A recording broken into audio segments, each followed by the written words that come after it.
We are here today to have some fun with history. It's almost Halloween 2020, and it's almost election 2020. And when I watch the news, it's like something between a horror movie and a comedy. And so I've been fantasizing some of my own comedies that involve horror. Today's research involves a book endorsed by the White House, written and compiled by a woman, a housekeeper, and also using contributions of over 250 upstanding and illustrious housekeepers in America, and they're very well-fed and happy husbands.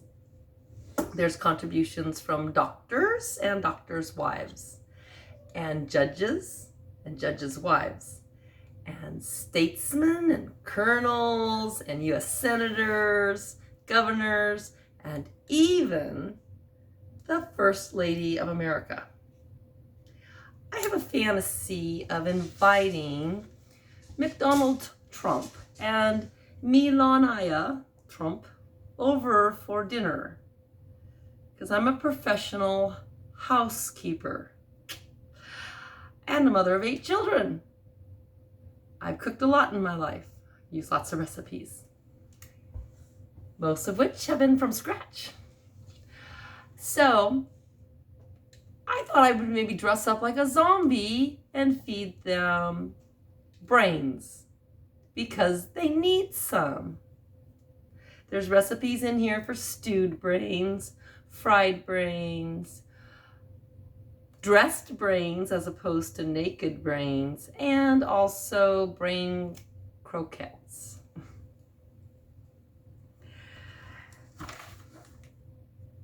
And I would be quite civilized and appropriate as I explain to them how to pronounce names and respect women, especially educated women.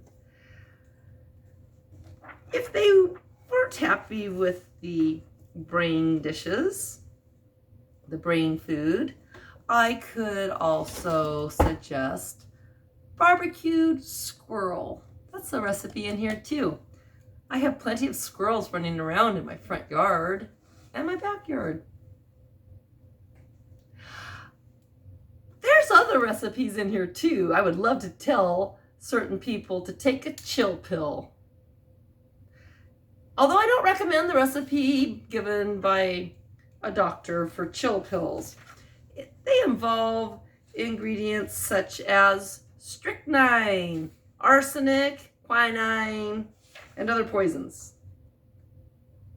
I also don't recommend the recipe, the cure-all in here, for epilepsy. It involves eating the root of a poisonous flower.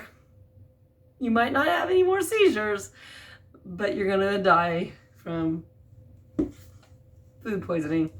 Anyways, there's another recipe in here. If you have weak eyes, I suggest going to the doctor and potentially getting some glasses rather than using the recipe in here for an eye wash.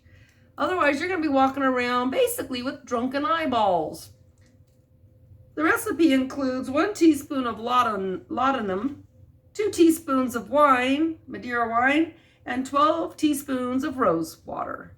Talk about putting on some rose-colored glasses. Oh, this is such a fun book. I'm having so much fun with this book. It should be illegal. But it's not, because I bought this in America. It's not an illegal book. Many of these recipes and the wisdom comes over here from England.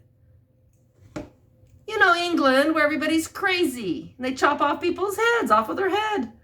And the men are buggers. They bugger boys. And they cheat on women. They're philanderers. I know these things. I was married to an Englishman once. I'm not accusing him of doing anything nefarious or sexually perverted to little boys, because we have a couple of little boys. So I'm not accusing him of that. I do know, after 20 years of marriage, that he does have some sexual propensities towards patriarchal violence. I don't know how else to say it. Anyways, I'm glad I got out of that relationship alive. I have a little bit of PTSD from it. That's why I have my own personal Trump trauma.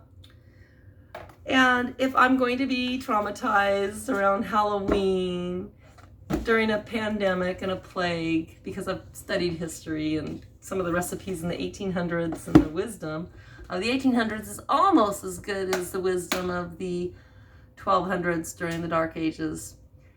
And I wouldn't suggest following Trump's advice. Do not shoot bleach into your veins, please. And don't take hydroxychloroquine when it comes in fish tank cleaning tablets. Use some fucking common sense. Please. Sorry, I'm a lady. I shouldn't use that word. Use some friggin' common sense. Flippin' common sense. Common sense has died, along with the ability of poets to earn a living. I don't know why I went off to the University of Oregon to get a degree in English and poetry, because I've heard that poets and writers and English women are about as common as a quim. And that's the lesson for today. Have fun, happy Halloween, and vote intelligently, please.